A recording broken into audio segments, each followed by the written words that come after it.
Camp नजिकै रहेको मरुभूमिको जङ्गल हो। घन घोर त्यस्तो ठुलो जङ्गल त छैन, पातलो पातलो जङ्गल छ। यो जङ्गल चाहिँ अहिले भर्खरै कसैले चाहिँ कहीँबाट ल्याएर थपक थपक राखेर बनाएको जङ्गल जस्तो छ, तर त्यो चाहिँ होइन। यो यहीँ उम्रेको, यहीँबाट चाहिँ ग्रोथ भएर यतिको बुट्यानहरू बनेको जङ्गल हो।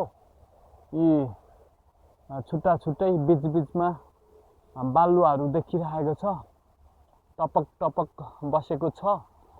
यी टाढा टाढासम्म जङ्गल छ। कोही बालुवाको निकै ठुलै पनि स्पेसहरू पनि छ।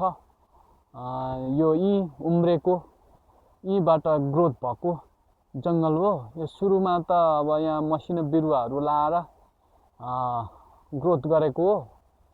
पानी यसको प्रत्येक बुट्टाको फेदमा पानी ल्याएर यो बढेर यत्रो भएको हो। तर अहिले पछिल्लो वर्ष चाहिँ यहाँ पानीहरू सबै ठ्याप्पै भएको रहेछ, पानीहरू नआउँदो रहेछ।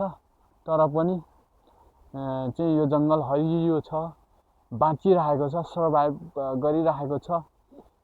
चाहिँ अब के अरे पानी बिनाको माछा छटपटे जस्तै जहाँसम्म लाग्छ पानी नपुगेर छटपटी पनि राखेका छन् कि जस्तो पनि लाग्छ। यहाँ बिचमा कोही चाहिँ मर्दै गइरहेका छन्, कतिपय धेरै नै बिचतिर मर्दै गएका छन्। सुकेका ठुटाहरू देखिरहेको छ। यो पानी नभएर पनि होला, पानीहरू चाहिँ अहिले ठ्याप्पै भएको रहेछ। भए तापनि बाँचिरहेको छ। हरियो सुन्दर, हेर्न आकर्षण यो चाहिँ मरुभूमिको जङ्गल हो। मरुभूमिमा चाहिँ बालुवै बालुवा हुन्छ, बालुवा बाहेक अरू केही पनि हुँदैन भन्ने थियो। तर यी चाहिँ मान्छेले बालुवामा चाहिँ बिरुवा रोपेर यत्रो ठुल्ठुला बुट्यानहरू बनाएका छन् यहाँका मान्छेले। यी कोही त ठुल्ठुलै पो छ, निकै ठुल्ठुलै छ। यी हरियो छ। यो बिहानको समय हो, घाम लागिरहेका छन्। यहाँको दृश्य क्लियर छ, सुन्दर छ।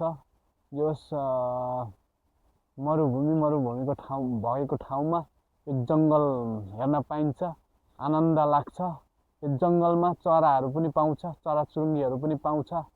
यहाँ पाइने चराचुरुङ्गी भनेको जुरेली, नाइटिङ्गेल, डोभ, ढुकुर, भँगेरा,